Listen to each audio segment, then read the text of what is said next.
scroll through and then we'll get going here. Oh, we've already got a few comments, like people going right early with some of the comments even in this. Yay! So exciting.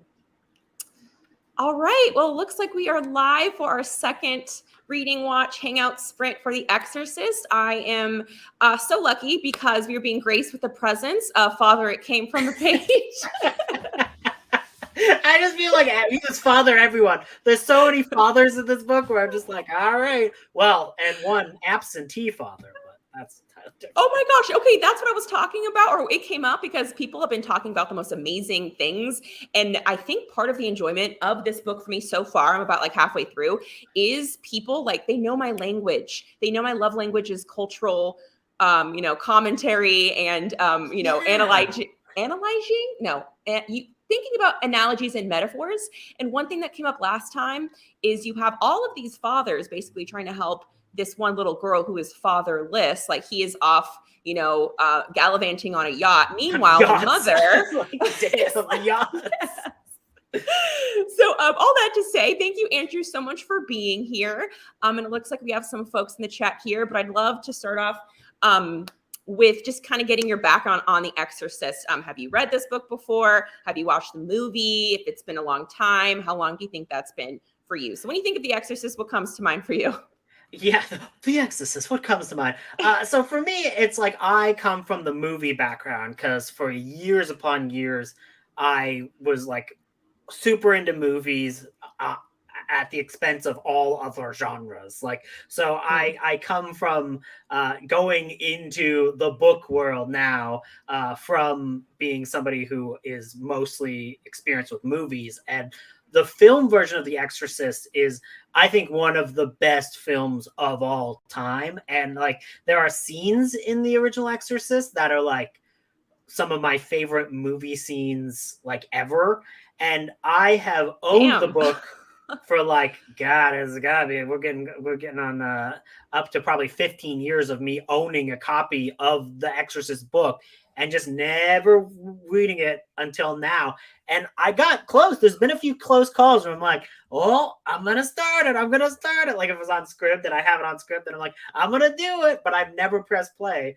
And then I press play today and I'm almost done because I just marathoned it all. I love it. One day after 15 years. I know. It's like, and then bang, the dam breaks and it's like, whoa. I know. And it's kind of like what we're talking about before we went live. It's like such a cinematic movie that was made for the screen. Yeah, it's so interesting because like a lot of things that I would have expected not to be in the book were all the things that are so like iconic from a discussing film, because it's like, oh, the mom works in film. Oh, the detective loves to talk about movies. He's inviting the priest to movies and they're just chatting about things that they love. And like there's all of these like descriptions about the movies, and then there's all of these very cinematic descriptions of like building a picture in your mind about how everything is like playing out and how everything is going to work out. So I was really kind of impressed that it is so cinematic from its origin point, because I know you're not there yet, but the icon, this is not a big spoiler, but just the icon, if you've ever seen the poster for The Exorcist, which is like the door opening with like some guy walking up to the thing, and it like looks, he's walking through the house and he's like silhouetted by like light coming through. Yeah. So like, that's going to be my I think that's the background I'm using for my timer. So I guess tell me if that's the one when we get there. Yeah. Perfect. I will. But like that like scene is like directly in the book. Like it's described like pretty directly, and I was like, damn, even the poster is accurate to the book. Like, I'm impressed. It's one of the best adaptations I think I've ever read.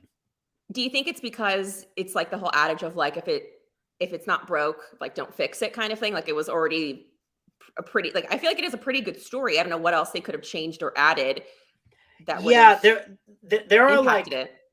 There are like side plots that they do remove for the adaptation, but like it's very few, like because like the adaptation keeps it more focused on the family directly, so we don't get as much with the like her help the people who like she's hired to help them in the house. We don't get as much of their story, which does become like very interesting in the book. It's just that's one of the few parts of the book that gets kind of excised for the movie.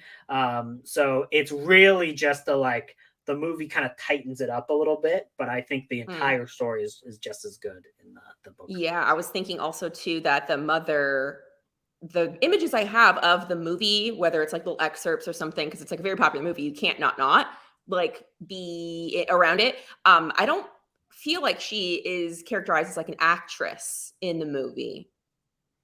Is that correct? Oh, she is an actress in the movie, yeah. Oh, okay, gotcha. Yeah, I yeah, guess. because it's like it's not as big of a role of the movie, but like it's like the first shot of the movie is her like going to film set and being on and hanging out with the director and stuff like that. So Okay, gotcha. Okay, cool, awesome. So let's see who's hanging with us. Alicia in the house. I love it. little devil. I love that the only father in my mind in this book that really matters is named Damien of all things. Yeah, I know. I was like, was that intentional? I feel like it has to be kind of intentional. Well, yeah, it does make me think of that because, like, I know that the Omen and all that stuff was like kind of a response to the Exorcist, I believe. Or was it before? I'd have to look up in the cultural osmosis of it Oh, all because okay, yeah. I don't know. Is The Omen is one of the unholy Trinity books alongside Rosemary's Baby, right? Well, so no, there is a book version of the Omen, but it's actually a novelization. So the Oh, what's Omen the is the. I'm thinking? Are you thinking of there's the other, which is the What is Thomas that Tryon one? book, which is Maybe supposed to it's be that like one. in that like the three, because I think that one's about like an evil kid. I've not read it, but I think that was one of the other ones in Paperbacks from Hell that like Hendrix is Yeah. going on. Oh, Rosemary's Baby is the other one as well. Okay, cool. So Yeah. I'll check. I have that copy. Hello, Cultural Cobwebs. Hello, Amy. Hello, Amy. I don't know why I Hello, did the Andy. accent. What is Hello. that? And then sometimes I try to click and then it doesn't click for me. Hello, Oh, Kelly. thank you. Thank you, Kelly. Hello, hello. We're the Halloween colored peeps. I had to Yeah. choose. Bless me, Father. I love it. Exorcism's optional. Hello, Hello, Christine. Christine. Hello. Hello.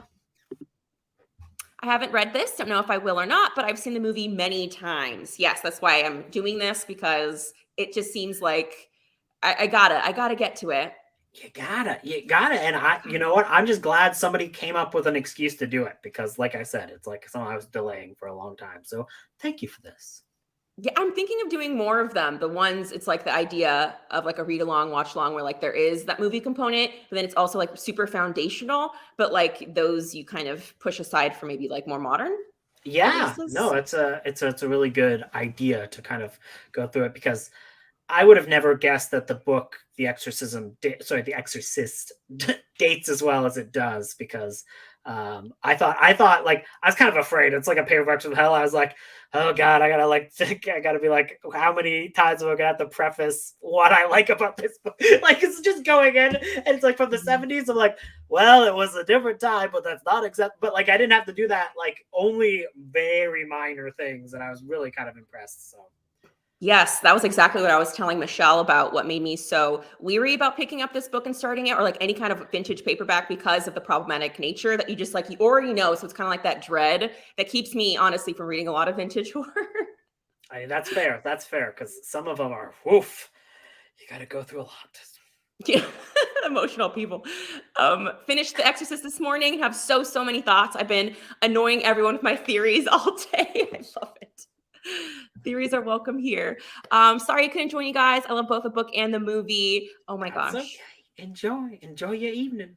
We love when or at least I love when people really love something and then I'm like reading it or in the middle of it. It's the best. It Yeah, hypes me up. I'm not reading The Exorcist, sorry, but still want to hang and read. Yes, all that's people are okay. welcome. All people are welcome, no matter what you're doing. Amy's like me and Hello, the devil Katrina. that like lives within me. We don't want to like experience this, so she's like she's got to spend time with her own demons. Religious horror. This is like I think one of my biggest, besides Goddess of Filth. I feel like this is the biggest book that stars religion so It's prominently. that's a great point, and it's very funny because I am not a religious person. I got like a lot of baggage with religion, so I Mm. am very impressed that I'm not like, eh. And I'm like, I like all these characters, and like there's always with a story like this, but like I think that I'm just, if you're willing to buy in to that it's fiction, right? And I think that the thing that works well about this book is that they go through every possible scientific thing first, right? So like the idea is, oh, what if this is the one time, like the one or two times that it's actually possession? And I'm like, okay, like it sometimes it gets a little worrying of this particular trope in horror is like when you kind of think about what Hmm. effect it has in the real life kind of thing, right? Yes. But you know, if you, as long as you're like an intelligent person who could like separate fact from fiction, like you should be fine. And I do like the way that they handle this, which is like unlike almost all other exorcism tales that I've seen, is that if they don't go from zero to priest, they go from like doctor, doctor, Zero. doctor, doctor, doctor, doctor, doctor to priest. I love that. It's a 0 to 5 or 0 to 50. I love that. Zero to priest. Do you have the Shutter streaming service? I do. I do.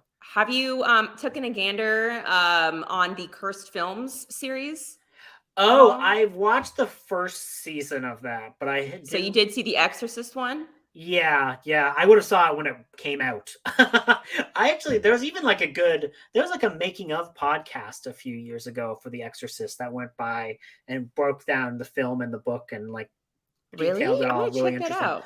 I'll have to find it. I'll have to find it because yeah, it was a good podcast. I'll have to send that to you. But Yeah, I'll search that and find that. Because I bring up the cursed episode of The Exorcist, which is the first one in season one, because what you were talking about, how the genre of exorcism horror, like religious horror, possession horror, like the intersection of all of that, in reaction to The Exorcist, it's the one scholar had a term about like the horror genre has often been mission work, like functions as mission work.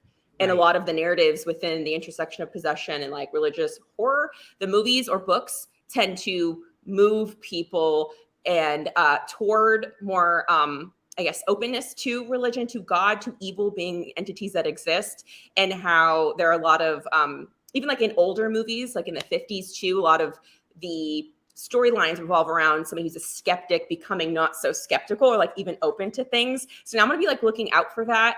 I just find that fascinating to see like that's it's how it's working. yeah. Exorcism is like I keep saying exorcism, exorcist, exorcist. No isms, only ists. But it I I still got an hour left, so I will see how it ends. But like, I feel like it's actually going to be fairly open ended as to like how you could interpret it.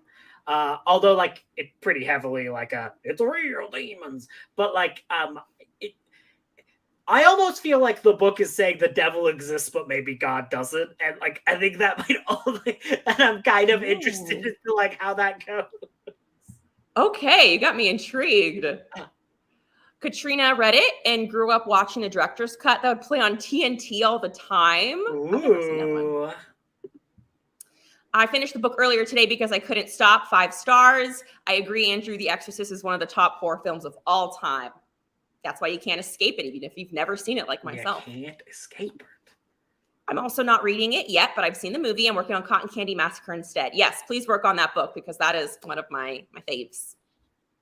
And yes, Oh, and all I'm people, no excited. matter what you're reading, feel free to hang out with us or watch the movie, The Exorcist. Totally cool. Yeah, I'm gonna do that on hang out. Thursday.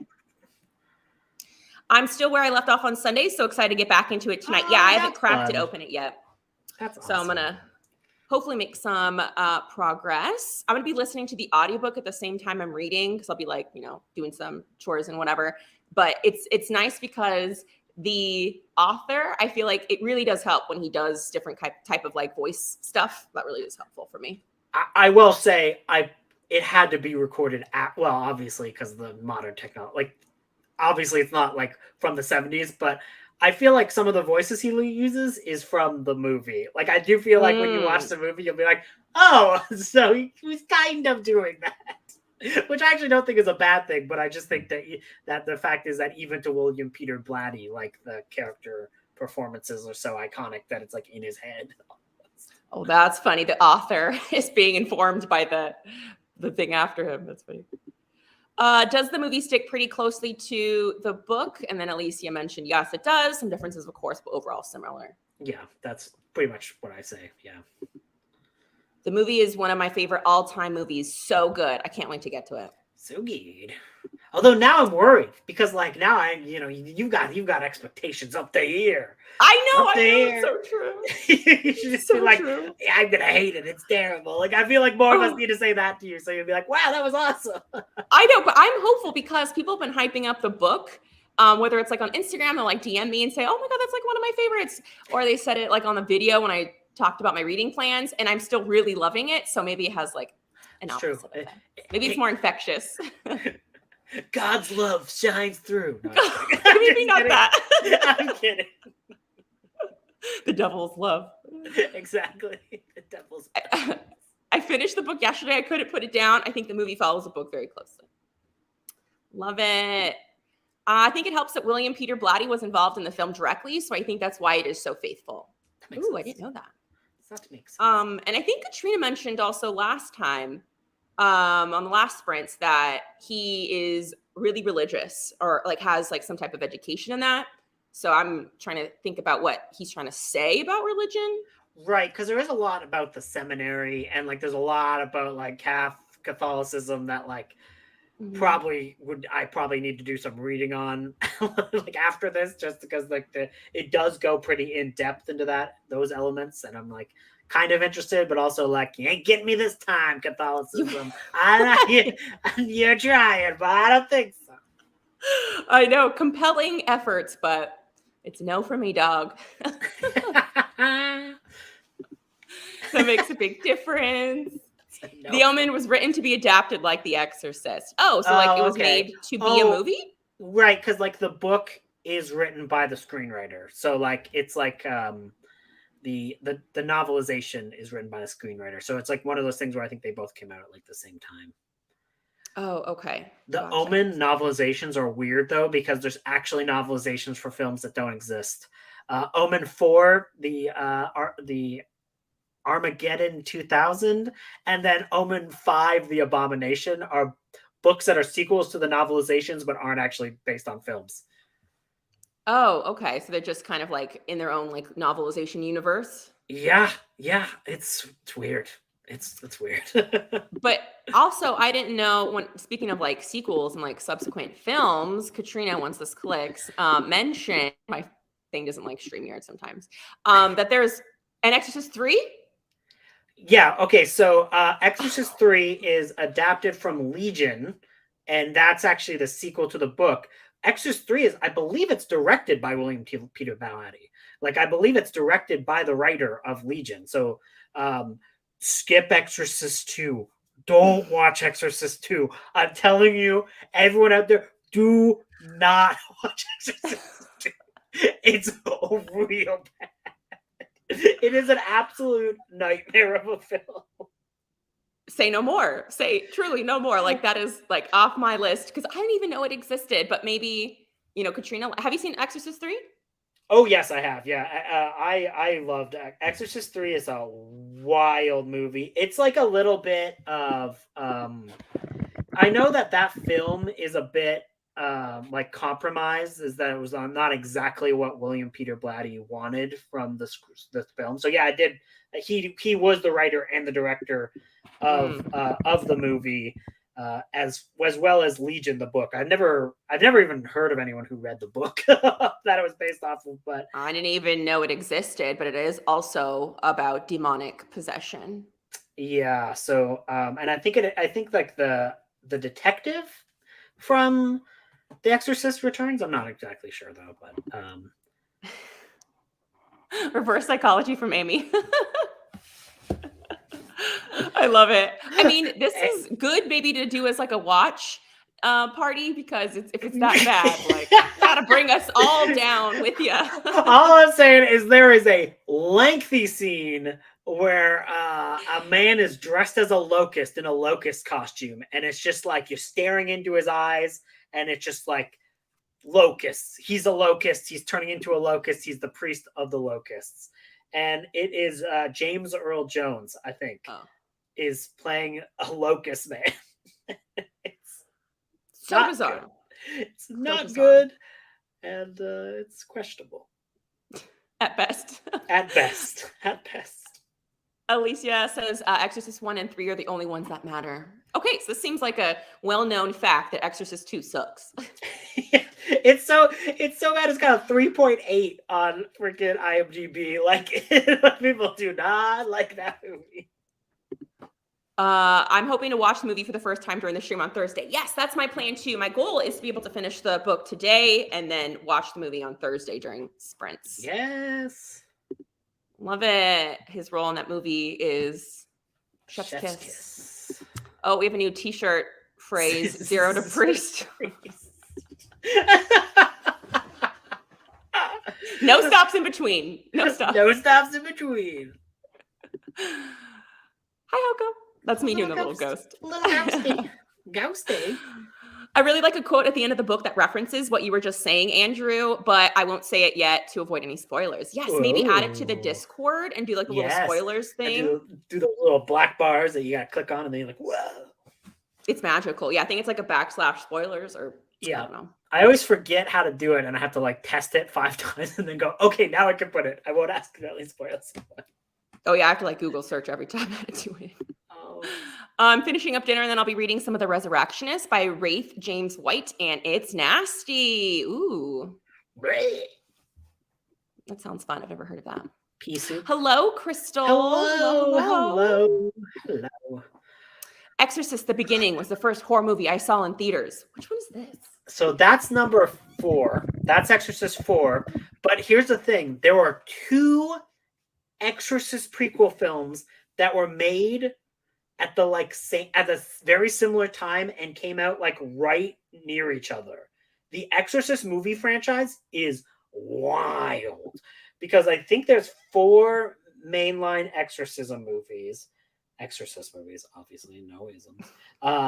And Exorcist: The Beginning, and there is another one that's like it uses similar. Okay, yeah. So there is Exorcist: The Beginning.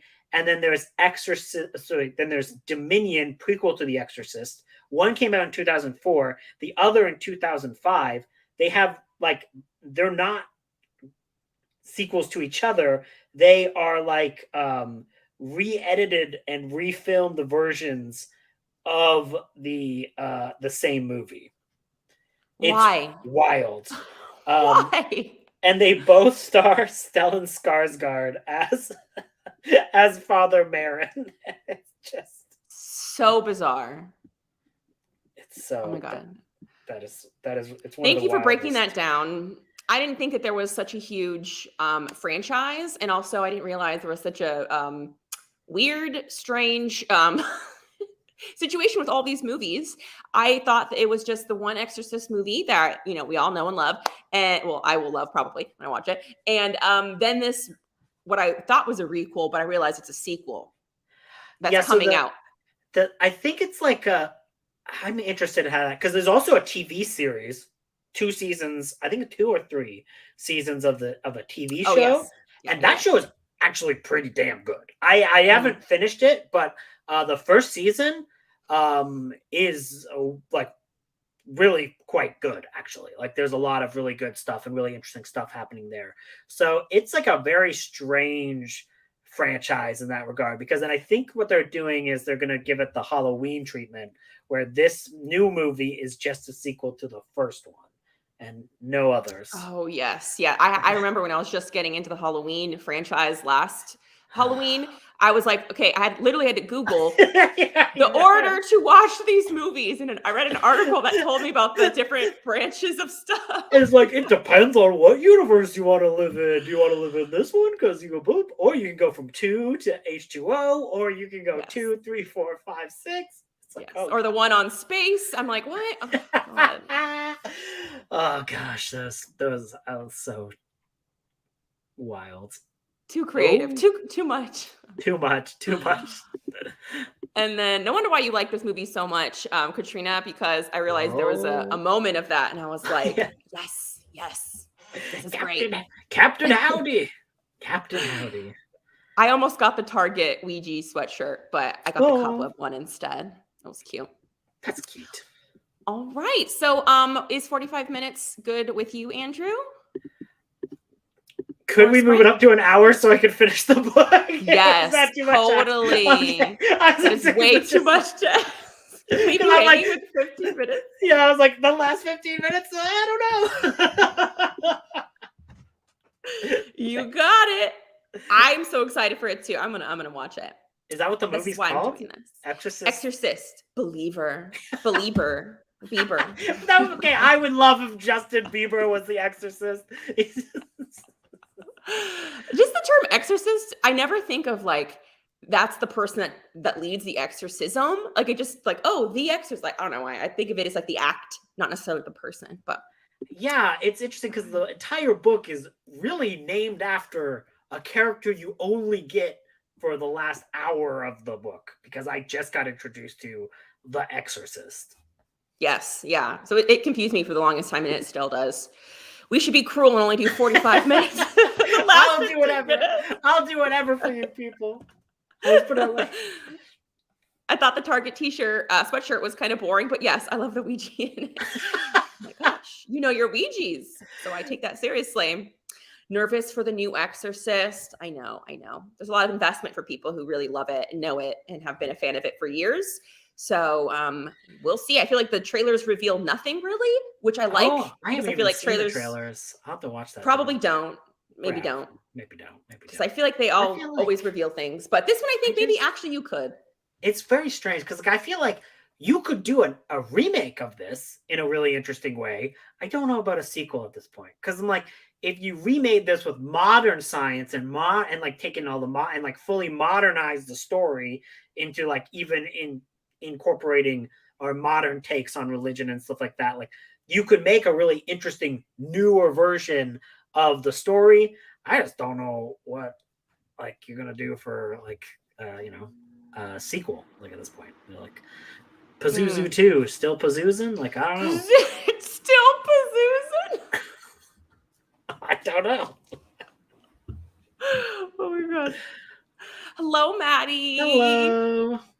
Nice to have you here. Okay, 1 hour.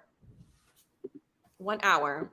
And in 1 hour, Father Andrew will finally do the thing he needed to do for 15 years and finish the book. Oh, that's the image. Yes, it is. Yes. All right, folks. We will see you in 1 hour. Happy reading, watching, hanging.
Oh, that's a cute. I like that. That's fun. I've never. Exactly. Wow. Yeah, just go. Wow, wow. Okay, I'll stop sharing there. In the comments, let us know how it went for you all. And I'm curious to know, Andrew, did you finish it? Oh yes, I finished it. I finished it. Okay, so what I did is for the last little bit, because like I was getting anxious about it. I don't know why. I was because the ending was getting me anxious. So I did the thing that I've never done before, where I got the book and then like synced it up to read alongside the audiobook. I've never done that before, but that was also stressing me out because there's things he says things slightly different sometimes in the audiobook. Like he'll say couldn't instead of could not, or he'll add things occasionally. Like so I'm like, is this an audiobook from a different edition? Like, because there was like I think there was like a line that was gone, but like it clearly wasn't abridged. Like I could tell like they hadn't like edited out mass sections of the thing, but it Mhm. was slightly different so that it sounded better spoken, right? Because like you say couldn't instead of could not when you're speaking. But it just made me wonder, like, is this all audiobooks? Is this entire format like this? Or is it just this particular book that is like a little bit different? And I wonder if there's different editions, because I did check and I have the exact same edition that you do. Uh, Okay. with the white thing that's like soon to be a major motion picture. I I love love the that. book. I love the book. I I don't did know. notice on let's see, one of the pages, like around the 280 page, there was a line where like the uh, demonically possessed Reagan says that her mom is doing something very gross to a demon or something, but they edited it in the book. Like the audiobook is different. Like it's less, I guess, gross than what was originally here. So I think they might have changed or tweaked some things. I think they must have, though. I think I think I do actually think it probably is like a newer edition, because the things that were missed out was some things that could have been like the demon was being a little bit homophobic, and that wasn't in the audiobook, but that was in the. I mean, the demon was being homophobic. Oh, I'm standing up for the demon. I'm like, well, a demon, but no, the demon was being a bad demon. But like that part was not in the audiobook, so I wonder, was he just like, I'm really a bit about it. I can write that, but I don't have to speak it. Or like, is this Mm, a newer edition? I don't know. Because again, another thing that is like, this is just how my brain works, is I looked at the running time for the audiobook on the YouTube version with the audiobook of the like on Audible. The times are different, but this was also a different audiobook than that one was, because this audiobook you can tell it was like released in two chunks and then like put together, because this is like an older version of the audiobook. So I don't know. what was which one was shorter, the Audible audiobook or the one from the YouTube? The YouTube one was shorter a little bit. Yeah. Oh, okay, interesting. And do you have to speed yours up a little bit, like the YouTube video, or are you just going like the normal voice? I am like, for me, when I listen to an audiobook, I've discovered the sweet spot for me is 1.35. That's a map, like the perfect. Now you can't do that on YouTube. YouTube only has 1.2 or 1.5 or blah blah Mm, blah. So yeah, I started it at 1.5 and then just got used to it, so it worked perfectly on 1.5. So like I can do, I don't like going over that though, because then I think you interfere with the performances in the audiobook. At least that's my opinion. yeah, yeah, Is yeah. like if you put it up too fast, then you're going to interfere with things. But some people's brains work differently, and I could tell that if I was a person who had the audio and also read along, I if I was going to do that all the time, I would probably have to speed that up because I read faster than like the Yes. person talks. So it actually makes a lot more sense, because I've never been like a what? How do you do 3 times speed? But then I was like, oh no, if you like reading a book and like having the audio along and like it helps you focus, totally Mhm. understandable, because that's kind of about the speed at which you would actually be physically reading a book. So Yeah, definitely with the speed of your brain. You don't want to like be faster than the audiobook narrator. And I think also too, when you speed it up too much, you like lose the emotional connection to the actual yeah. story and the characters and what's going on. So I find that's something that like kind of suffers when I go a little quicker. So I'm thinking about the speeds. What speeds do you normally go? Are you like a one-time speed lady? No, I'm like 1.75 or like 2 times speed, but it depends. Sometimes I start the book a little slower and until I get into it a little bit, and then Yeah. I can be speeded up. Yep. That makes sense. That makes complete Kind of sense.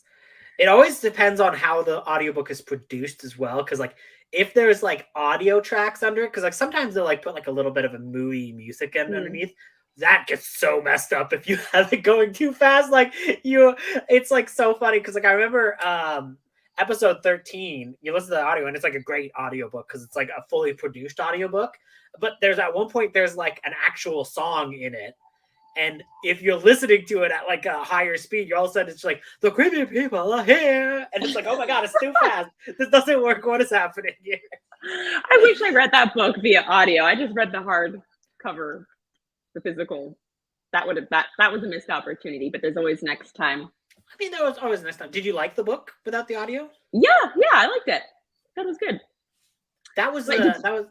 It was one of those like books that was so well produced audio wise that I was a bit worried if it was affecting my actual opinion of the book itself as well. Like it is different if you're listening to a fully produced audiobook like that was where everyone has their own voices, because like then it's basically an adaptation, like full stop. Yeah.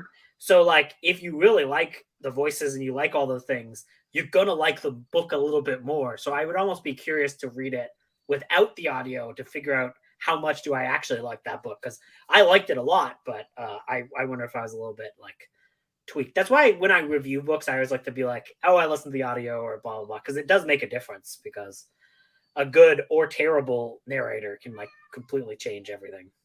Oh yes, definitely. Yes, it's like you're watching a play basically, or listening to a play.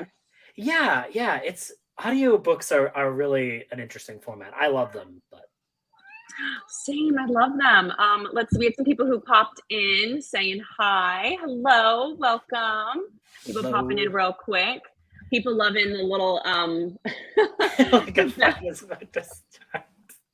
I know, I love that timer because you can change the background. It's free. You can just like download a picture, add that in. And there's a few other settings for like timers. I'll try a different one next time. Oh, that's awesome. Sorry, my cat silly. keeps meowing. He wants food. I'm going to give it to him before he starts knocking things over. So yes, definitely do that. I'll go through these. Yes, Amy, yeah, you remember back. I've used it before. Yay, just finished editing a video. Going to be starting The Exorcist next sprint. Yes, dive into that. I found that the first portion of the book, like sections 1 and 2, I really like those. Section 3, chapter 1 is a big ass chapter. Like it's like 100 pages, basically, the start of the abyss. And we have finally, I'm trying not to spoil things, but like people meet people in this chapter. So it's finally things like moving forward with like the climax. I think we're getting to that point. But it's, I guess, dull to me because you have people that are like waffling back between like, okay, is this possession? Is this not? And that's getting a little redundant to me. Yeah, no, that is fair, and that is if like I don't know, have you read a lot of other exorcism books? Have you done like a lot of like explored the genre even in film like a little bit, because that's a thing that's not in most of them. Like it's sorry.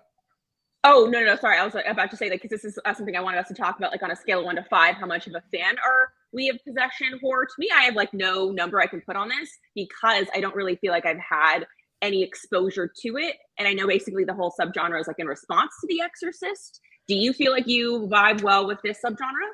No, it's very interesting because now after finishing The Exorcist and my best friend's Exorcism by Grady Hendrix, those are two books that I'm probably going to give them both five. Like I think I'm going to give The Exorcist 5 stars right now. I'll be thinking maybe I'll change my rating a little bit. This is like right after, right? So I have to think on things a little bit. But those books are extra impressive because I do not like the subgenre in general. Like there are so many it also doesn't help that I'm fairly certain there are only 3 okay exorcism movies to a bigger or greater extent. So for me, it's The Exorcist, obviously. I think The Exorcism of Emily Rose is really an I think I've interesting. seen that one. Yeah. Yeah, that one has a lot of skill to it, and is genuinely interesting. And then the what is it? The Last Exorcism? Yes, I believe it's The Last Exorcism, which is the found footage movie that had no business being as interesting and good as it was. I did not know that existed. There are so many of these coming out of the woodwork for me. But for me, like those are it. Those are like the only exorcism stuff I like. Like it's again, it's like, you have to do it well, because especially me, I'm just like, I do not I a lot of religious like baggage to go through, right? So it's that affects how much I enjoy the subgenre. Now, if Mm. you're going to expand possession horror from just being that, like, to being like the religious, like someone is possessed, they get excised by this, you can actually probably take the idea of possession horror in a lot of different ways. Like, is like a lot of cosmic horror is like an outside cosmic being who's like infecting your ways of thought, and you're infecting the world, and they're like changing how you experience reality, and like stuff like that. Like, I like that stuff a lot, but like the pure exorcism stuff, I'm like, it's not a subgenre that I like particularly well. And again, it's funny because same thing pretty much with Grady Hendrix did with what was his latest book? How to Sell a Haunted House. In that, like, he used a lot of tropes that I don't actually like that much, but I love that book. So it is really interesting when a good writer, or just a writer you like, can take an idea you don't like and expand upon it. So. Yeah, so you're just like so surprised by that. I forgot I read my best friend's exorcism, and that is like possession horror. Well, because it's So like so much of friendship, right? Like, you know what I mean? Like yeah, that. yeah. It's a very different book in that regard than what this is. So. Yeah, I think if like what I remember, the Goddess of Filth by Oh, V Castro, right? That's V there you go. Castro. Yes. I need Yeah, to have you read read that. that one? No, but I need to. I need to, because I really like V Castro. I think you would like it. I think I you would like would. it. I found it to be very empowering and fun, but I didn't have a good understanding of like the possession or like subgenre. So I feel like if you come in informed, like you kind of see what she's doing there in ways that went over my head probably. Is it from a different like cultural perspective, or is it still like well, Yeah. obviously there'll be different, yeah, but is it But like within still. Catholicism, there's like, but within like indigenous and like Mexican American kind of Oh, okay, awesome, cultural awesome. contexts. That sounds really interesting and valuable, so I gotta check that one out. So. I read another 60 pages, almost to part 3 of The Abyss. Yes, don't be like deterred by the fact that chapter 1 of the Abyss section is so long. I'm like right in the middle of that. I think I It's read like 40 pages. it's a literal abyss. That's where you go into the abyss. It's like, actually, it's just chapter 1. As soon as you get to chapter 1, it's part 4. No, that'd be Yeah, hilarious. Like, seriously though. Up to page 223 in Cotton Candy, things are bonkers in a good way. I like that, bonkers. That's the perfect word to associate with that universe, that world. what do you think about the chapter breakdowns of The Exorcist? Because you bringing that up brings a good point. Is that like, it's a weird, like, how long chapters are very odd in this book, because there are some books where you can really get into a rhythm of like chapter 1, chapter 2, and you can kind of know how much you have even if you don't check the pages, like, because you can get Yes. like a feel to the rhythm. It doesn't feel like there's like really a rhythm to the chapters in this book. No rhythm whatsoever. There's like 100-page chapters, and then there's like 10-page chapters. Like it Yeah, doesn't. it's I don't know where the like how that happened. Yeah, not I zero clue. But I guess. But the also in that same thought, like the titles too of the chapters. Somebody was mentioning last sprint how that might be important. Yeah, I would imagine so. I never do that though. Like, that's something I should probably, like, especially on my like books I really like. I should like go back to like chapter names and chapter titles and stuff like that. But that's not something I usually do when I end it. Like, I usually like use it as like a teaser, like, oh, something's gonna happen. But I don't check it after I read the chapter, which, you know in a readathon like this, had I not become so addicted to the book, it would have been a very good idea to, since you have time, I could have just done a few chapters, reflect on the titles of the chapters and all that stuff. But I have a problem when it comes to audiobook, is when it's like, if I like it, I'm just gonna keep listening. Same. And that's like such a good sign though. Making you really want to read it. Yes. Yeah, I've been really enjoying it. I'm like kind of in the abyss, just like, questioning things. And I think that's the point of that title. Yeah, yeah. I will say though, as soon as I ended that book, I thought on it a little bit. I think I like the movie more. Ooh, It's slight though. okay. It's slight though. It's Okay. like it's not like a big, huge thing, but I like the movie more in that the things that it excised, um, the script exorcism that happened, are things that don't completely get properly wrapped up in the book itself. Like there are threads that are they're not, you don't need to see how it's like wrapped up, but you're interested enough in characters that have been around long enough that when their story does have an open-endedness to it, and that there isn't a full solution to it, that it isn't as good as the more tighter film version, for me at least. Because like the ideas that the book is trying to get in is not intended on that that subplot. That subplot is well written and good, but I think the fact that it doesn't have a full solution to it kind of affects my overall opinion on the structure of the book versus the movie kind of thing. Well, I like that the movie is going to be at least a little bit divergent from the book. I think that make that sense. Yeah. Because Yeah. it would be redundant, I guess. I find that enjoyable to see like what's different about that. And you definitely won't get as long. You won't be 100 pages until you get to the thing, right? Just because the fact it's a movie. It's a longer movie. I think the director's cut, which I think is yes, I think that is the version you should seek out if you can. It might also be the only one you're able to find. With some movies, it's like it's actually harder to find the theatrical cut. So like I think the extended director's cut is the one that's like widely available, but I do think that it's worth seeking that out if you don't have that version. Okay, cool. Definitely. So excited to get to that. Katrina read 30-ish pages and cleaned up after dinner. Awesome. Actually read a couple of chapters in. It came from the page. Oh, It came from the page. It came from the closet. I do clearly need to read that book though. That book sounds awesome though. Like I'm really excited to get to that one. Is that new? Is that just released? I think it's pretty new. I have it and I just read it like as I'm doing projects. So I'll just like kind of pull it up, and there's like essays in there that are really cool about like LGBTQ, like just any kind of general queer perspective. Not general, just like niche things that relate to like horror movies. So apparently there's a chapter in there about the Exorcist. Oh, maybe that's what Ashley was reading.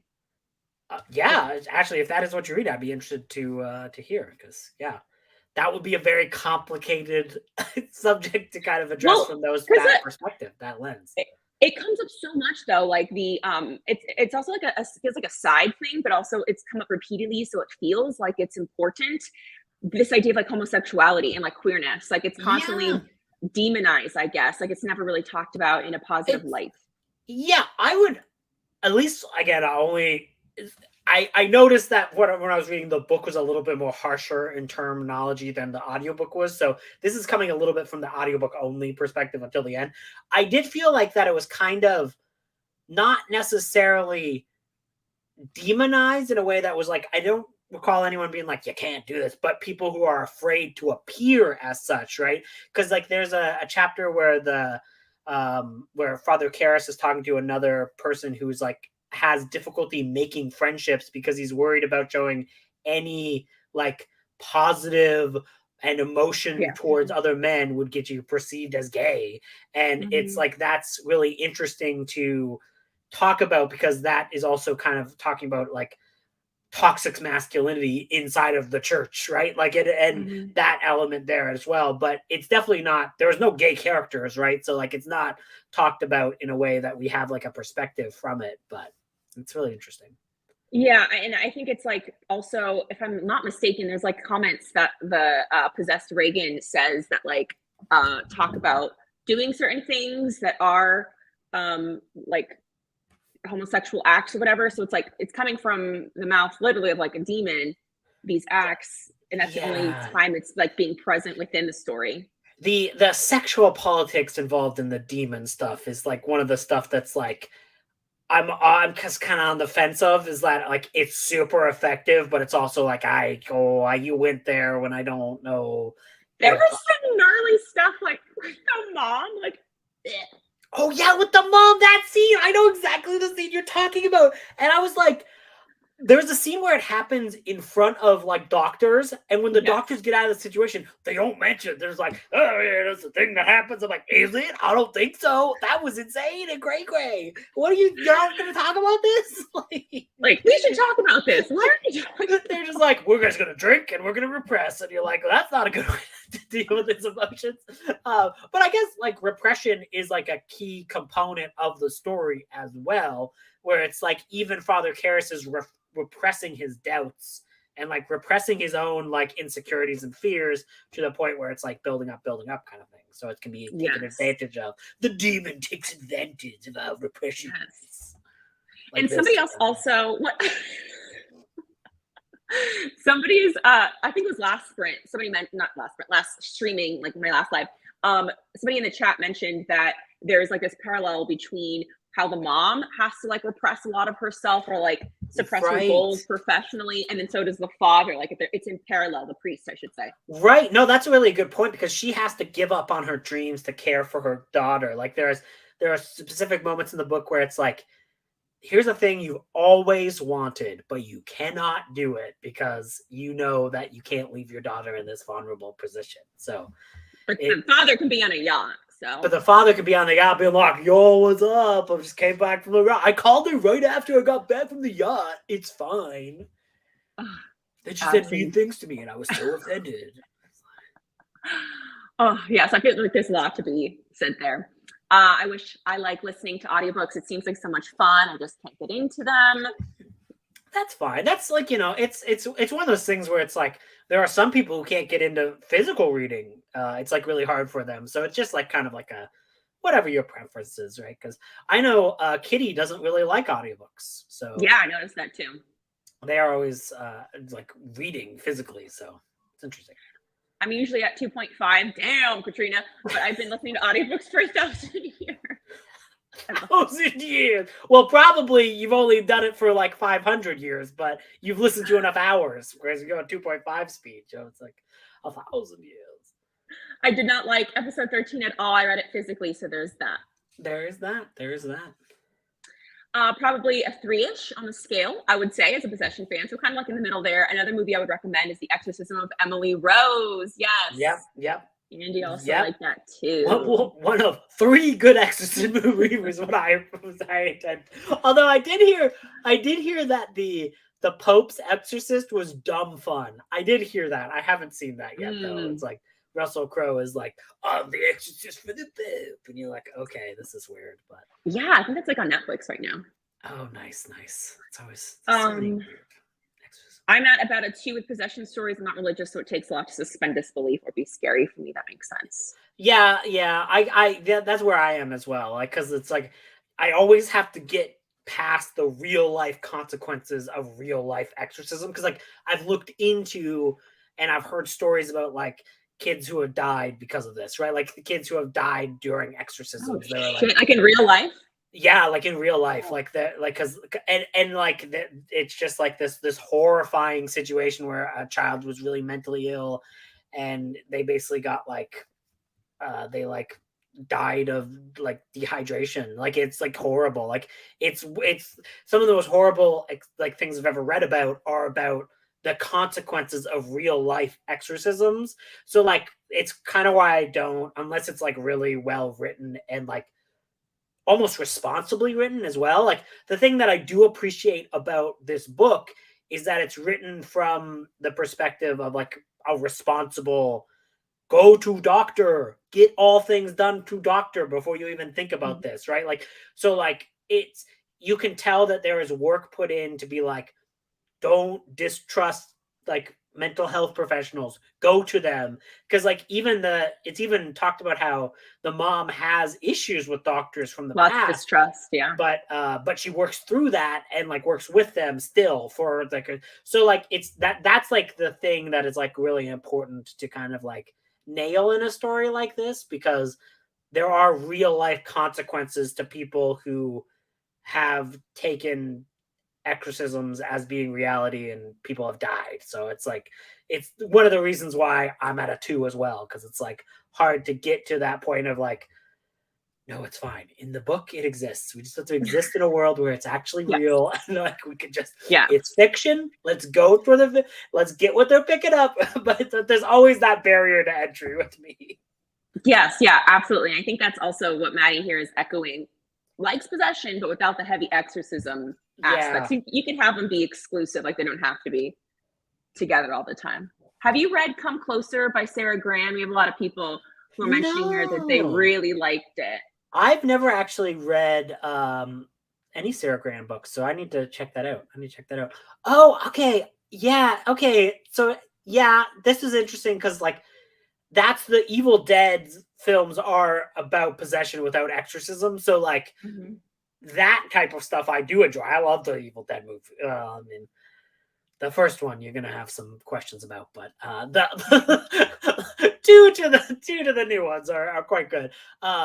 But those are about possessions that are like personal, dealing with your own. Like those to me almost seem like they're easily like analogous to like overcoming mental health crises, right? And like, you know, doing stuff like that versus like the religious aspect.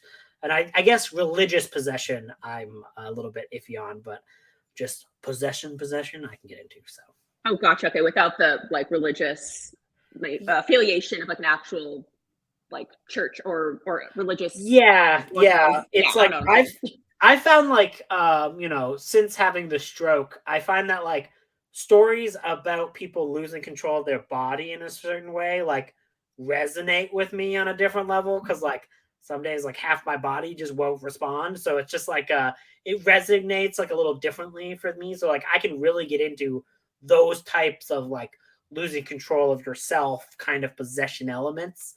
I guess just the religious aspects that I do have an issue with. So. Absolutely, yes. I think that is very much what comes up in Come Closer by Sarah Graham, this idea of like loss of control, but it's not really affiliated with anything Catholic, Christian, nothing like that. So you might actually really vibe well with that book. Yeah, and no, that sounds awesome. Read.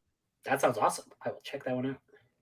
And it seems like to be a crowd pleaser. I think it is a very hyped up book. So then Adrienne Lee says, I like possession horror more. That is not necessarily exorcism horror again. So I feel like this is a pattern, but more in films like The Taking of Deborah Logan and The Black Coat's Daughter, two of which I've never heard of. Oh, Black Coat's Daughter. That's really good. That's a great movie. That's really Is that good. old or newer? It is a little bit newer. I believe it's like 2019, I think. So like it's newer, but it's still probably about 5 years oldish at this point. So okay, that was call that pretty new. Yeah, I liked it. It's quite good. It's also like that movie was also at one point called February. So like I don't know what it's streaming under. It's one of those. I think it's still streaming under Black Coat's Daughter, but that might be also a film that occasionally you find under the name February. It's one of those weird. It's like an independent movie, so sometimes releasing gets weird names. Well, at least it's not like the Exorcist movies that were redone, re-edited. Oh yes, the madness of those early exorcism movies. No sense at all. Katrina, you're hilarious. How did okay, I don't think they liked it as much as me. She made her parents watch it the other day. That's brave parents, like right there. My mom would not touch that movie. That's amazing. Yeah, no. Even my mom, because like my mom loves Halloween, but she don't really like horror movies. It's a very interesting. Like I think she likes the like the Charlie Brown-esque like vibes of Halloween, you know, like the Great Pumpkin, like they're like, Yes. oh, it's spooky, but like we don't have to deal with the realities of these things. So I'm like, that's fair. Like that's cool. Like I like that stuff too. Like, but yeah, it's just very interesting. Yeah, there's like creepy Halloween and there's cute Halloween. I feel like I'm kind of in the middle where I'm like, I Same. like me and my cute. Well, it's interesting because like I think the rest of the year I'm like really into like horror, like yeah, scare the pants off of me. Like I can really get into that. But when it comes to Halloween, I'm in the middle where I'm like I usually like one or two movies to watch during Halloween or books or whatever that like will hit you like a ton of bricks. But for the most part, I just want to like be like, oh, pumpkin spice eyeballs. Bats, oh, they're so beautiful. Oh, black cats, I love them. Like, you know what I mean? Like the cozy Little elements. ghosties. No, little ghosties. Candy corns. Little candy corns. I bought this mug specifically for this stream because I was like, oh, this is Mayfly. This is so Mayfly. Where are your teeth? You gotta put your teeth in there. It's true. Literally so gross. Okay, so let's see. Alicia said, I agree, Andrew. I like the movie a little bit more, but just a little bit.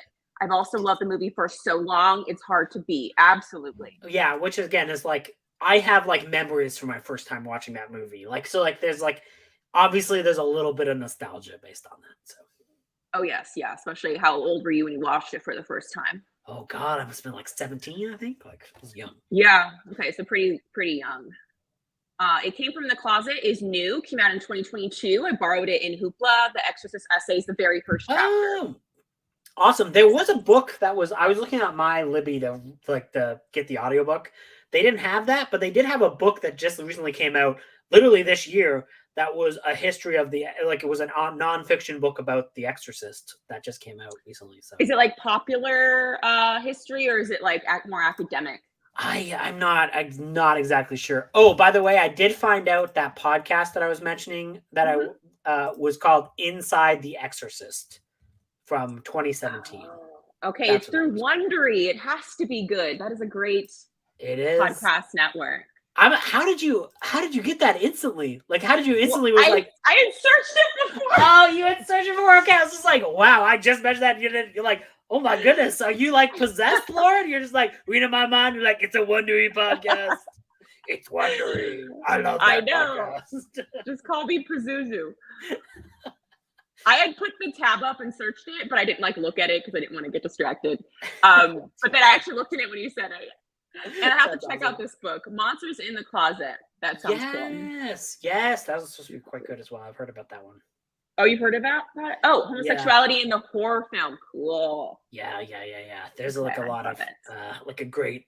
We've had a great swath of like great queer horror books that have come out recently. So like literary, like criticism. Yeah, exactly. So, and then we even had like, did you watch Queer Fear on Shudder? Did you ever? Okay, it's on my list. It's on my list. Yes. I got the Shudder subscription because Katrina kept posting these really great documentaries that are on Shudder only. And then by the time I got to finally pulling the trigger on it, she had talked about sharksploitation, and I'm like, I need to watch that documentary. So I finally got Shudder. It's funny. I haven't. Thank you for reminding me. I do need to watch that one before my Shudder subscription expires. I learned so much because I came with like zero knowledge about it except Jaws, the book and the movie, and then so much about like was put in context. So I'd be curious what's actually new to you. I feel like you might know way more than the documentary might get into, but watch it and see. I mean, with me, it's like reading books or like having like a list of somebody's like top 10 books. I don't care if I've read 8 of them. I want to hear people who are like passionate about something talk about it. So yeah, you'll get it. You'll get that. Yeah. Have you watched The Pope's Exorcism? No, I haven't. I want. Have you seen Possession? Oh yeah. Have you seen Possession? No, but I think I read the Wikipedia summary for it though. Let me tell you right now, ain't no summary is gonna let you experience that movie. Like you have to experience that movie on the screen. It is wild. You have like a young Sam Neill, like it was like in the 1980s. It's cosmic-y horror, but it's also like an extreme like destruction of a relationship horror. Like it goes hard, and it is. Oh gosh, I don't get it. I don't get it, but it's weird. Maybe I'd see it. Maybe I'd see it. It just seems like it'd be so too confusing for me. But I that is interesting. That is interesting. I, I guess it depends on how much you like that feeling, because I don't feel like anyone could probably tell you actually what that movie means. Like, that's a movie where I think that it's all about interpretation of the movie. And like, oh, so sometimes, like, sometimes people like, I always hate when people think like, say like, oh, I'm not smart enough for this movie. I'm like, no, you're smart. What do you think of it? Like, don't let some person who's like hoity-toity tell you that you're not smart enough for a movie. All of your interpretation of a movie is just as valid as anyone else's. So it's just like, what do I you love feel about that. a movie? That is a good reminder. I appreciate that. And I also do this all the time. I count back. I think like 2019 was just, 2 years ago, but it's not. It's not. It's not. It's weird. It's weird. It's weird. I also think it's much older than 2019 now that I think about it. The effects are so impressive in the Exorcist movie. When did it come out? The 80s? The Exorcist movie?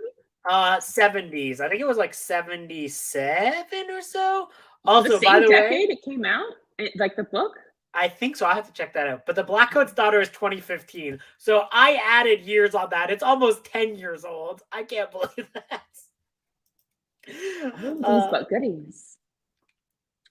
I love Shudder. I'm renewing my subscription this year, and Possession is on Shudder, so I should probably give it a shot.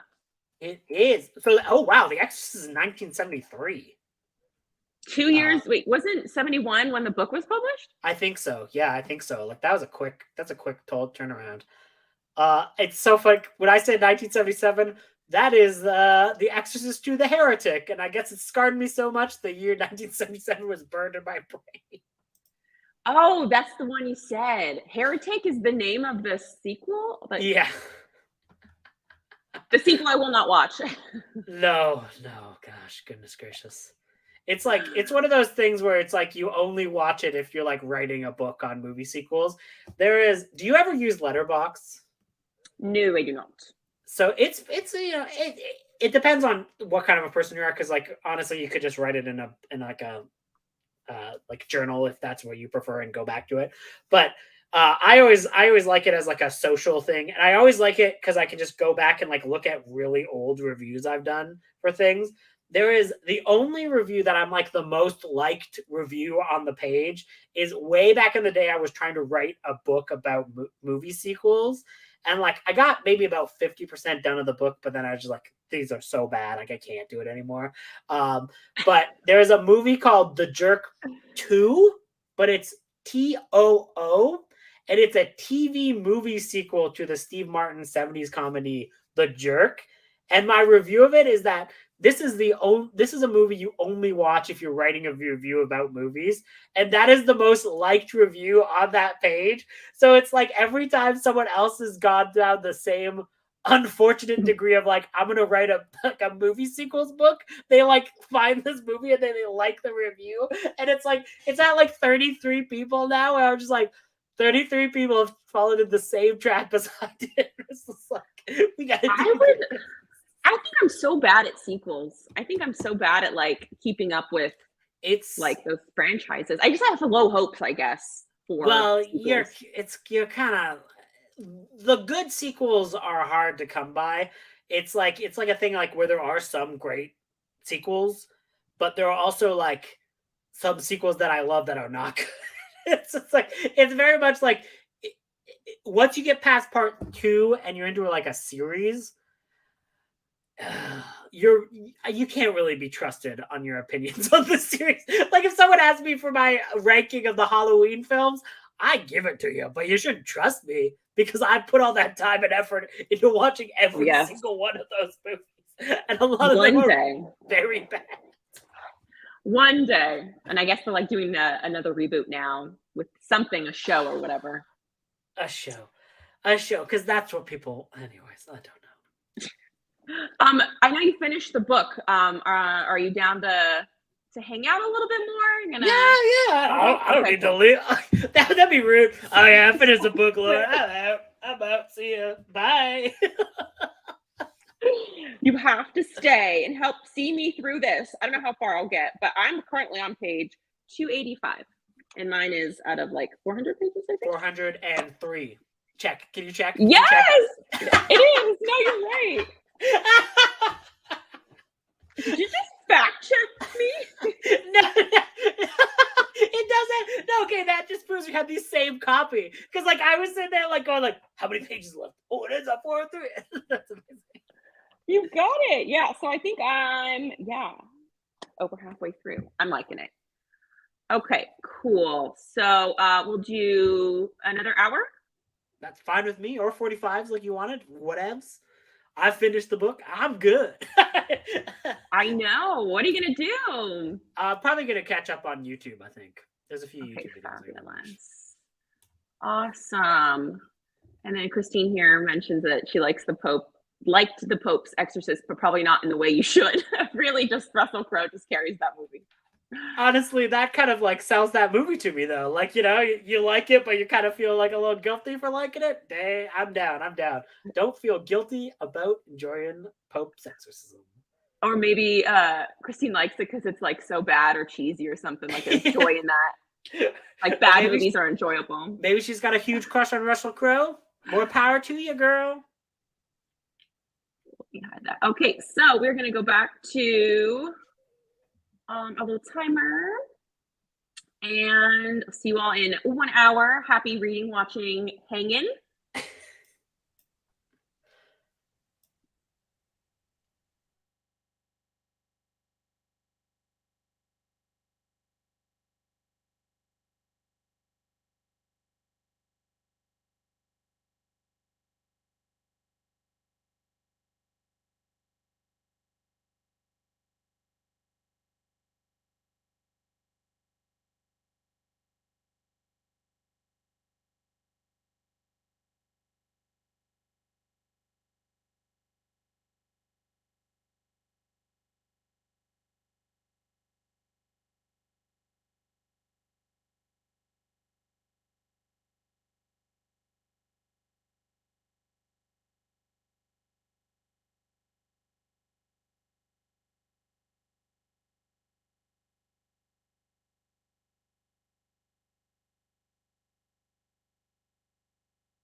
Hello. Oh, what Little happened? timer. Oh, oh, you're cracking up there. 1 second. Hello? Oh, I think it's my network. Let me know when you could hear me. I can hear you, but you're like, I can't see your video very well. Oh, okay. Yeah, I'm getting the whole like network problem thing. My connection is unstable. That's So okay. hopefully that goes. Usually if you stop sharing, it'll like improve that a bit. It's like StreamYard is like very much like CPU intensive, so it can like F up your computer easily. Oh, really? Okay. Look? I think the thing went away, so I think I'm looking better now.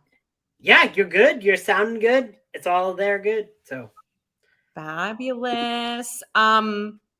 So I got to. Let's see. I have about an hour left. Probably a little more than an hour left of the audiobook. And I'm into like probably like 50-ish pages left, I feel.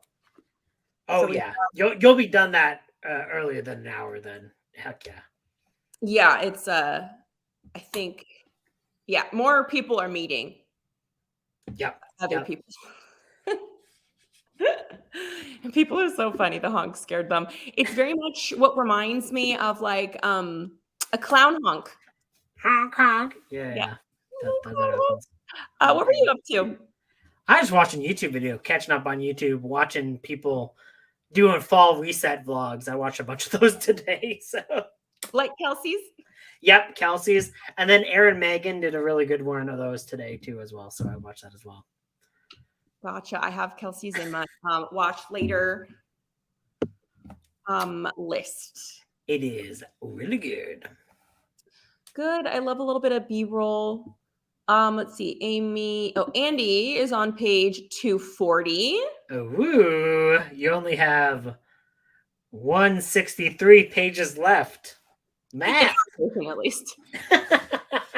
Yeah, sorry.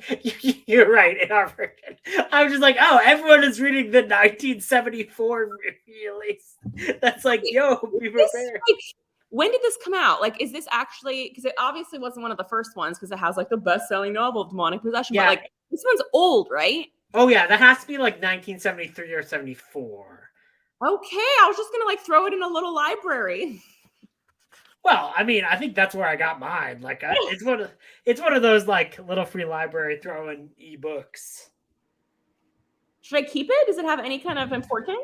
I don't know. Like, it's one of those things where it's like, I don't know. Maybe buy a if you like it, buy a newer version and then just check to see if there's any differences. Because like like we said about the audiobook, like there were slight differences, but I don't know if that just has we read it or the actual like you have like an earlier version and it was like revised slightly.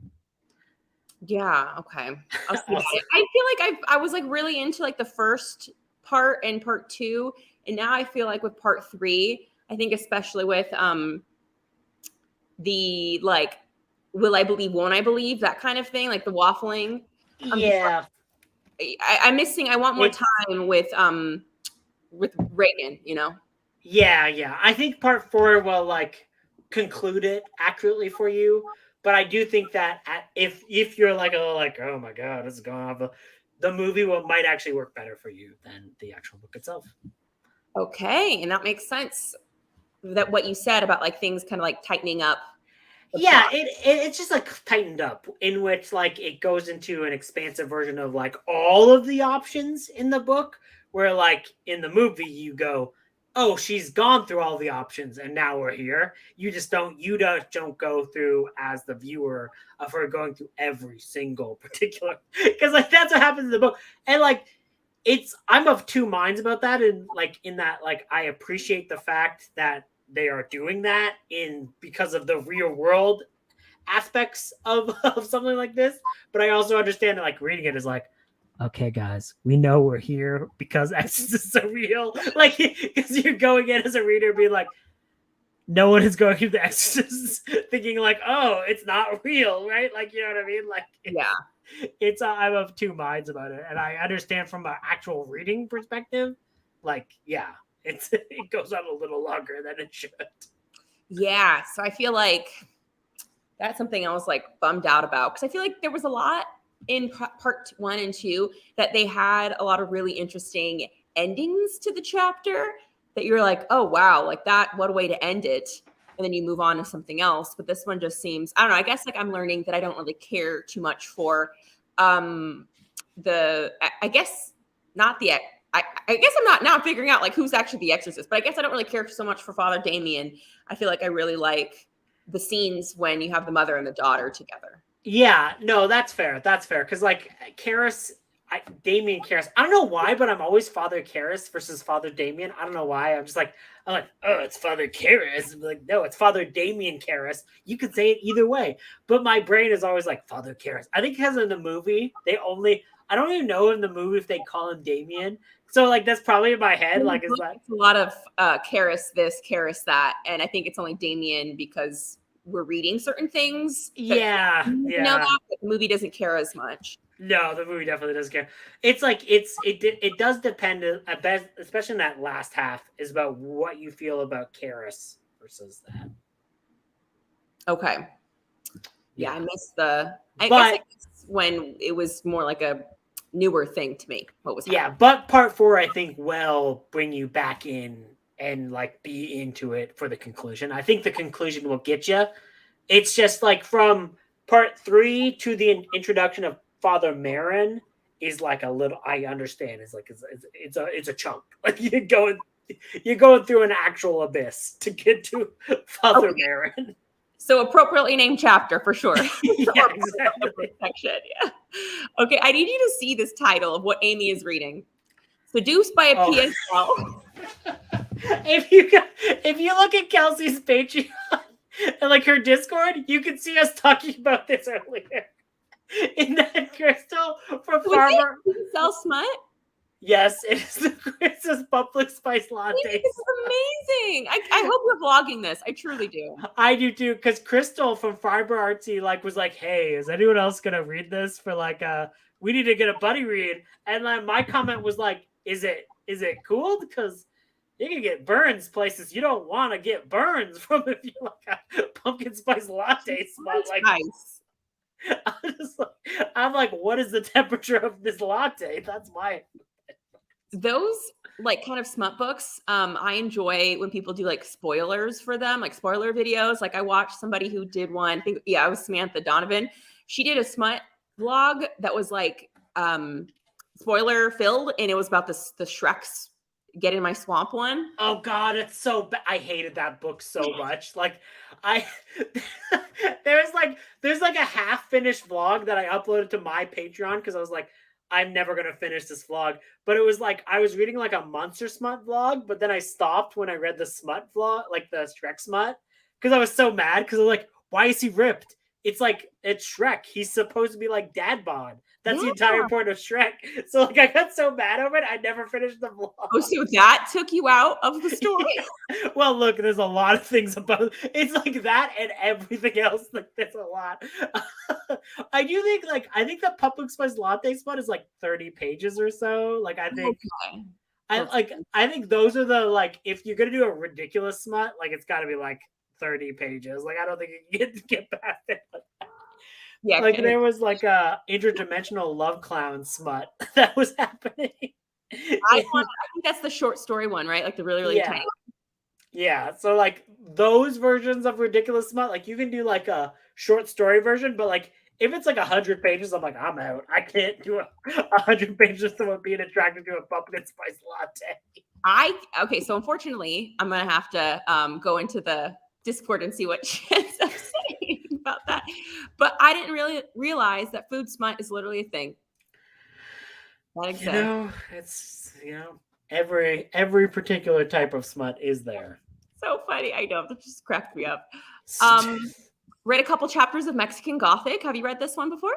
No, I haven't. That's always been one that I've been meaning to get to, but then I've also heard people who didn't like the book, so I've always been like, it's always been one of those like, I'm interested in the title and I want to see it, but like, so most of my experience was like white people recommending it, and then like people of color being like, I didn't really like that one. So it's like I've always been kind of like split, and I don't even think it's like anything to do with like whether or not like it's like good or not, like it's like racist or not, but I just mean like from actual if they liked it or not. And so it seemed like I get a lot of recommendations of that from like white people, but like all the people of color are like, it was fine. Like so I've always been like, I don't know. Yeah, it's a very divisive book. Not as I mean, I guess like there's more divisive books, right? That are like Yeah. they're super hyped up and then people are like super disappointed or whatever. But I think this one is interesting because it's a lot of like people's gateway into horror, which I wouldn't. Right. It's like a book that will be like at Walmart. Like you can find this at Walmart Right. or like a grocery store. Like it'll be there. It's very Which is good. palatable. It's very mainstream. So I think it's like people's gateway. So I feel like I appreciate it in that sense. And I really enjoyed the story. Oh, that's good. Good to know. Good to know. It's always been that like where it's like only one particular person, set of people have been recommended. And I'm always like, should I read that? I don't know. That's interesting. Interesting. Because they do talk about like race and they talk about how, oh, I'm not going to, okay, I was going to spoil it all because it's a big part of the story. But I finished the first chapter of The Exorcist. Yay. These chapters are long. Yeah, there's a really long chapter in part 1. And then all the chapters are long in part 4 where I'm at. Then there's one in each section. It's like 100 pages basically. It's always so weird because like I feel like there's only like 10 chapters in the entire book, really. Because like what happens is every part it like switches to like part 1, part 2.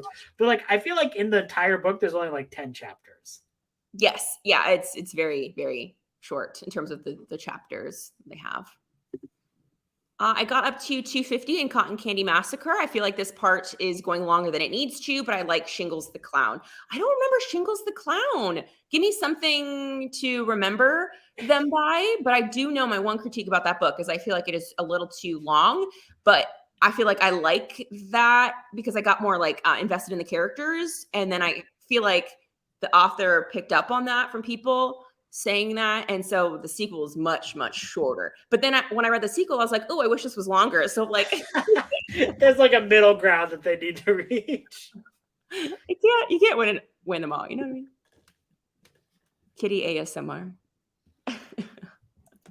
Have you heard of this anthology? It's called October Screams. No, I have not, but like I have an anthology called October Dreams, which is like a very famous like October anthology, but I feel like October Screams is very accurate. Like I want to read that. This is cool. Okay, so it's on Kindle Unlimited, which is awesome, but like totally because the cover is really cool.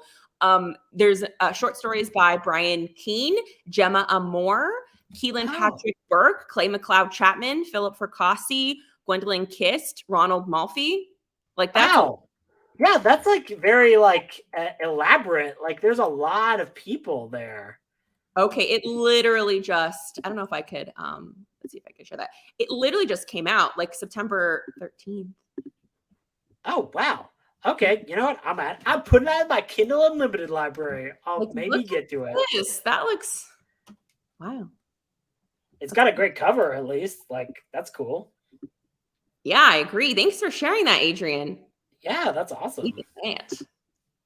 Hello, I'm reading Undertaking of Heart and Mercy. Do you think the book is better or is the Exorcist movie better? Well, you could remind folks, you said earlier what you chose because you finished the book. What do you think? Yeah, I chose that. It's like, I would say, look, I'm really excited to see what you think about this because you are coming into all of this new.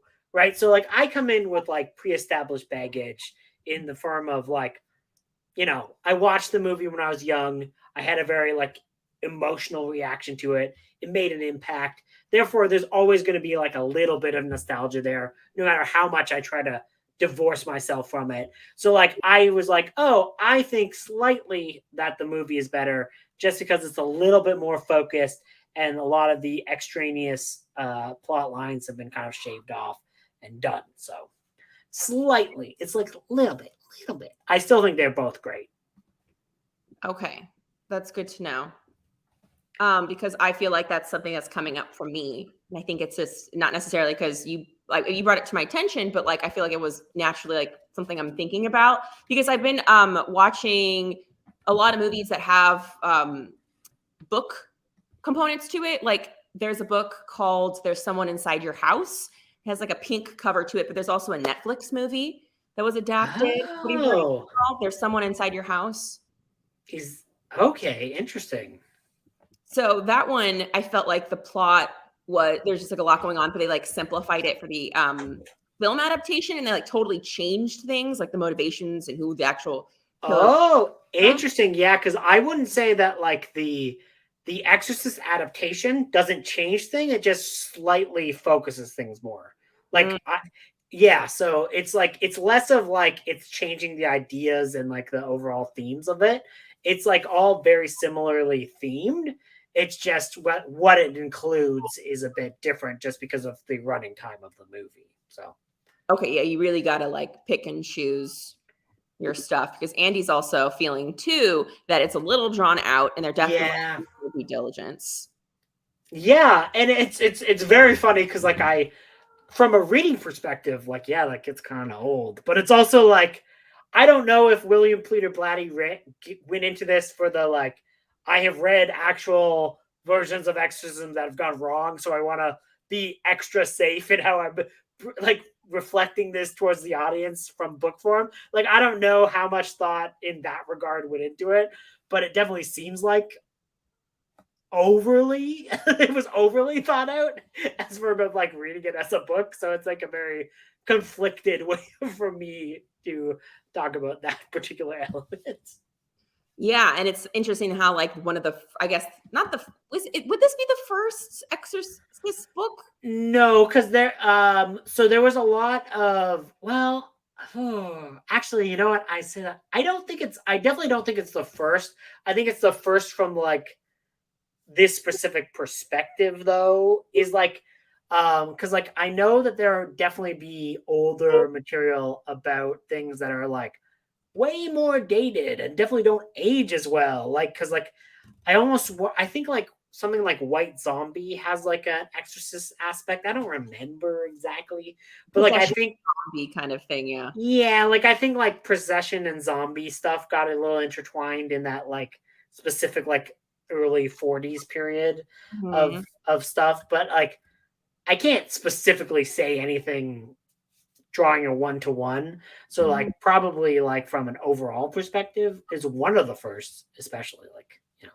Yeah, it put the subgenre of religious possession horror subgenre of that on the map probably, right? Yeah, exactly. It's kind of like I think it's like kind of like slashers when people try to examine like what the first slasher is there are definitely slashers before Psycho, but everyone goes like Psycho put this on the map and then Halloween cemented it in our pop culture. You know what I mean? Like it's like you could definitely find earlier examples of these things, but what cements it in the pop culture and what is normally when it comes up in pop culture being discussed specifically is this specific touchstone. So Yes. yeah. Okay, cool. Awesome. That's why I love touching on these topics with you because I feel like you come in with like such a holistic like understanding of all these things. And so I always have that's not where my strength is really. So I love I would hope so, but I could be wrong on all these things. I always want to preface that is that like I don't know, like I could be misconstruing some of these things, but yeah. yes, Sherry. We're listening to the YouTube audiobook that is narrated by the author. And it was uploaded like 7 years ago, so it's like one of those weird things of it's clearly in two parts. Eventually you'll get to that part where it's like, this has been the end of this Audible production. And I'm all like, well, I guess we know where you got this from. Like, I, I feel bad. I feel bad. And then it's funny because we're also reading the same book, like the same cover. yeah, it's very funny. It's like we have a very similar experience with this. When I get into it, really though, I'm like, if it's Amazon, I don't feel that bad. Like if it's like an independent person, I'd feel bad. If it's Amazon, I don't feel that. Hard to have sympathy. Andy brings up a really good point. This was also a really shocking part to me as well. That scene you guys were talking about with the mom and the daughter, and then also, adding the cross. Was that seriously just glossed over? No discussion, no reaction. That is so wild. It Like it doesn't come up after it all the no, page anyway. it doesn't, and it's like but like it's one of those things where I'm always like, what? Like, how did no one talk about this? But also like it could also reflect the intense repression of the time. It's like one of those things where it's like, I wonder if I don't have a good way of debating, like, should you have talked about how this is? Like, because I wasn't in the 70s, like, I don't know if like they were just like, we don't talk about this. Like, it was like if they just like refuse, like if it would have been like a realistic thing to like the doctor's been like, we're not going to talk about this. They just like refuse to talk about it because like they're like hesitant to bring up bad language she's using at first. You know what I mean? Like, it's I don't know in that perspective how much that is like a commentary on the times versus being like something where you can actually criticize. Like with older books, it's always kind of hard to say. But for me, it was shocking that I'm like, no one's gonna talk about that. I'm like, that was incredibly disturbing to read. No one gonna talk about this. Nobody. And it also reminds me of like the silences around the issues for women and like a lot of other groups of people within the medical world, the scientific world, and not like how you consolidate both like the medical world and like the science world, not validating the experiences of a lot of different people within the science world, and also wanting to take what they say seriously and not go into things that are like going to cause actually more harm if you don't actually respect the scientific like process. I feel like that's also part of this too on the side, not his main point. And then she's a young girl who like could have so many different issues with her, but like, does science actually have the information it needs to help women fairly and accurately? Well, especially back in that time period, right? Like it's like the gender divide was so much more, even more pronounced than it is now. And like also like I wonder if it's like kind of a commentary on the church and repression for like, you know, especially like, you know, going into the modern era, what you mostly know the Catholic Church for is not good things. Like it's there's definitely like a lot of like negative connotation when you bring up the Catholic Church in the modern vernacular, just because of all the things that came to light in the early 2000s. And it's like, to me, it's like how much of that was being like aware of in the 70s. Like, I don't know if some of that is perspective of the own repression in the church as like a discussion of some of those more very, very serious topics in terms of like the Catholicism aspects. And I can never really tell, especially when it comes to like, they're not really talking about like even things like being gay, they don't talk about. They only kind of like circle around the objects. They don't actually get into it. So yeah, or like trying to avoid being seen as that. And that's it's very hard to try to bring in that all those modern perspectives into a book like this. I feel like on the outset, I have read and just been exposed to, whether it's like video essays or like articles I've read or like book essays about, you know, what it says about women, this book, like young girls, like the parallel analogy to like what she's experiencing, being possessed by a demon, being related to like how people in society largely view negatively girls becoming women and like references sexuality and all that kind of stuff. I'm familiar with that, but like looking at the ways that like queerness is being discussed in this book, that was new. I didn't realize it was going to be coming up so frequently. A part of the story, like as it goes, it's probably like in every chapter or every section, I should say. Yeah, it's just a really interesting. Like, I would love to read a really in-depth, like a scholarly article about like, you know, what it meant to be gay in the 70s, and like, was there a higher percentage of people who went into the priesthood because that was more acceptable than living as themselves? Like, I would be interested to see because like they talk about that thing here, but they don't really explore that. And I would be very interested to read some like scholarly articles on like people who went through that back in the day and just like talking about if that was just a stereotype or if that was something that was actually seen as a way to live in society in a more acceptable manner. You know, given all the injustices. Yeah, exactly. It's really hard to say in books like this. Yeah, and just for like historical context, I'm thinking maybe why it comes up so much is that in 1969 you do have the Stonewall uprising, right? Yeah, that's right. Power movement. So maybe that has something to do with it. Just a few years before this book is coming out, maybe it's happening while he's writing and it's at the forefront of his brain. Yeah, that definitely could be a segment in bringing that particular aspect up. So yeah, that's all it's all like it all just makes like for a great discussion point for this book, which I think is nice, is that it like I'm kind of glad that there's not anything like super negative about it. It just kind of like revolves around the topic, so that like you can introduce it as a topic of discussion versus being like, hey, this is Yes. terrible, but this could be a good discussion point. Where this book, it doesn't say anything super duper bad in that aspect, so that it can mostly be brought in for a discussion point, which is very rare for books of this ilk. Like, oh my God. Yes. Yeah. It feels like a big time capsule for the era. Yeah, exactly. October Dreams is a great anthology. I'm so glad you're loving it Yeah. because people here have like already added that too. Yeah, everyone like loves this book already, and it just came out. That cover though, he's like the big jack-o'-lantern and then somebody like bloody clawing up. Yeah, just eating that dude. I'm like, I'm in. Shiggles had a shit-eating grin. It was basically put in there for that pun alone. I don't remember. Oh my gosh. But then again, I read it in November last year. Good times. I loved it. Sherry, let's see. Oh my gosh, my thing is being annoying. Finished volume 31 of Attack on Titan and fed my fur babies during that sprint. Oh, nice. Love it. I think I've only gotten to like maybe one. I had I watched the anime for Attack on Titan, but I don't think I ever got too far into the actual manga itself. Oh, it's manga? Yeah, there was like it was like an anime. I watched the anime version of the manga, and like I had some dark moments while watching that show, so I never went back to it when I got healthier afterwards. I love it. It was like, here's some mental health, and there's a cat like putting their tail in my ear. A therapeutic kitty moment. But yeah, so that's good. I'm glad that it's still enjoyable. The film is so iconic and in the culture that even though I haven't seen it, I still feel like I know the story. Same.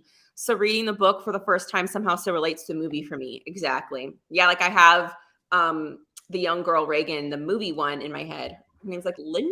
No. Linda Blair. Yeah.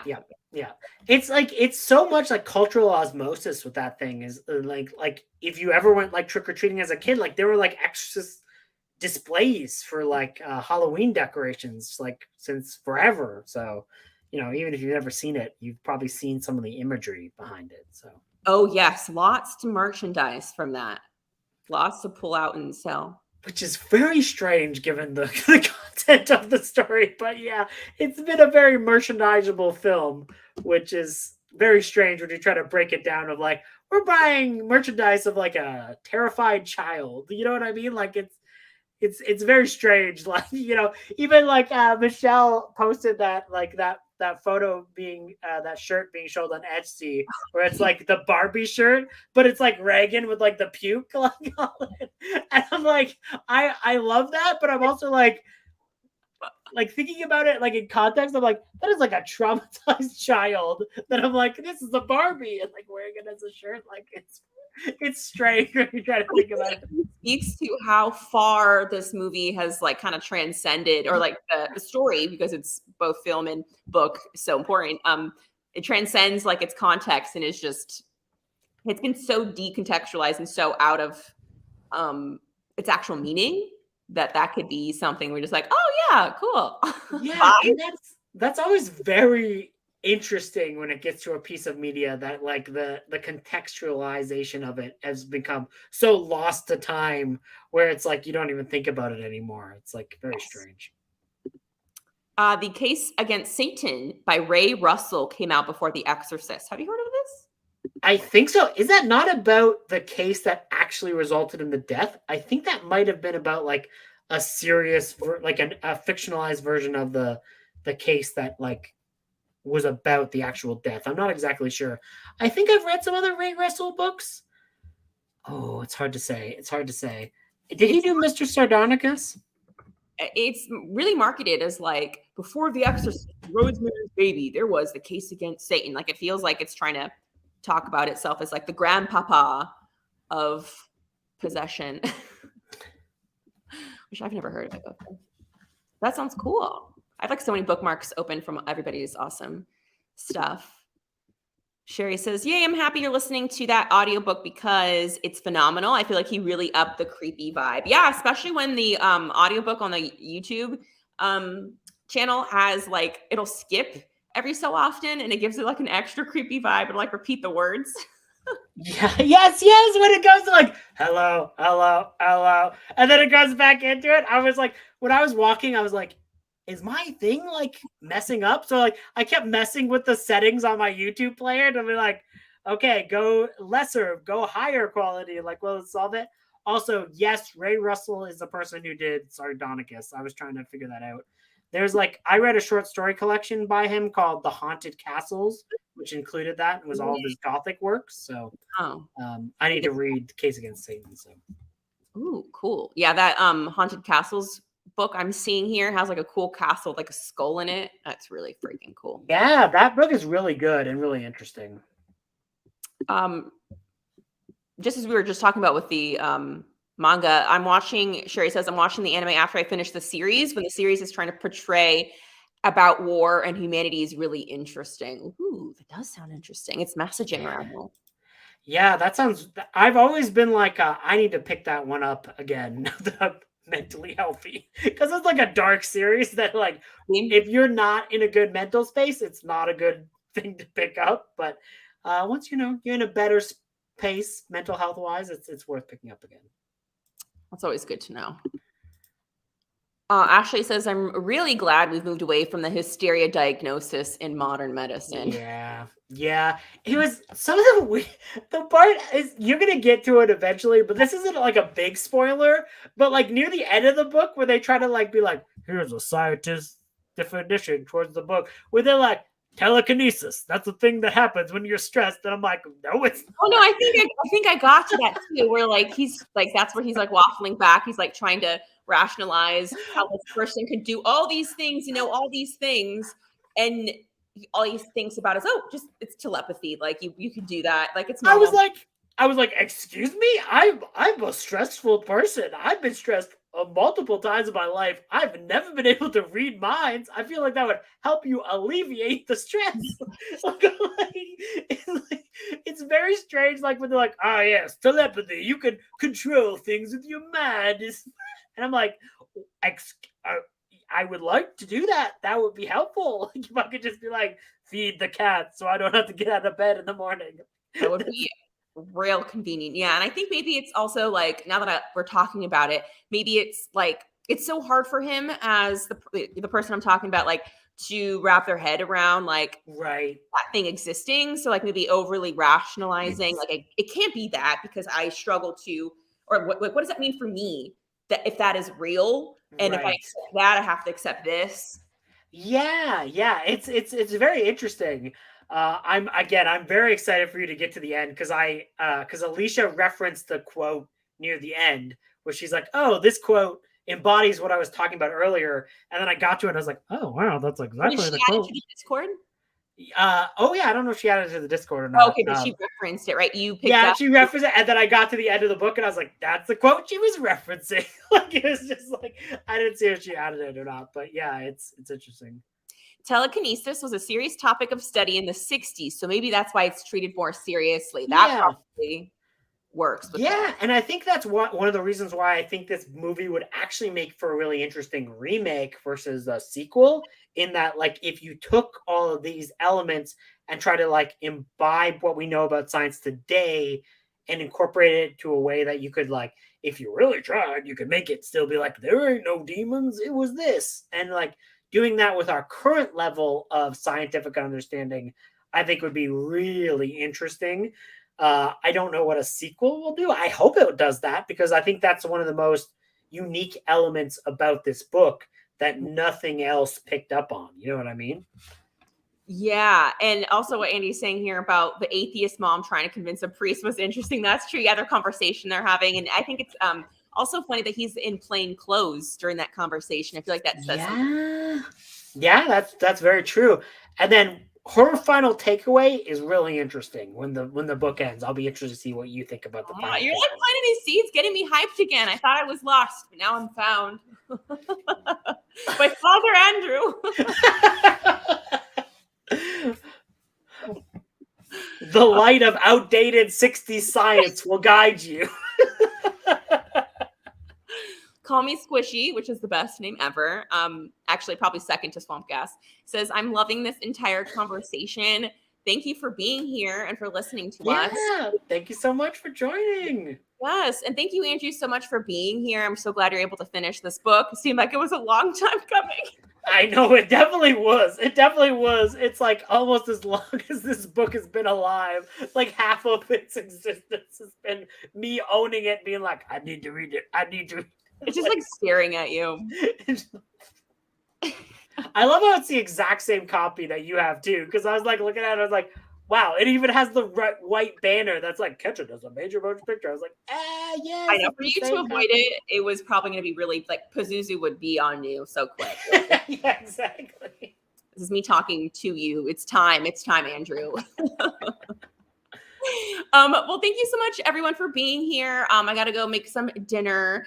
But I got really close. I think I haven't been tracking because I was doing some chores when I was doing this. So probably about like 50-ish pages left. I'm going to continue on and then get to the movie on my sprints on Thursday, where I'll be hanging out with Maddie. But thank you all so much for being here for 3 hours and 45 minutes. That is so wild. Thank you.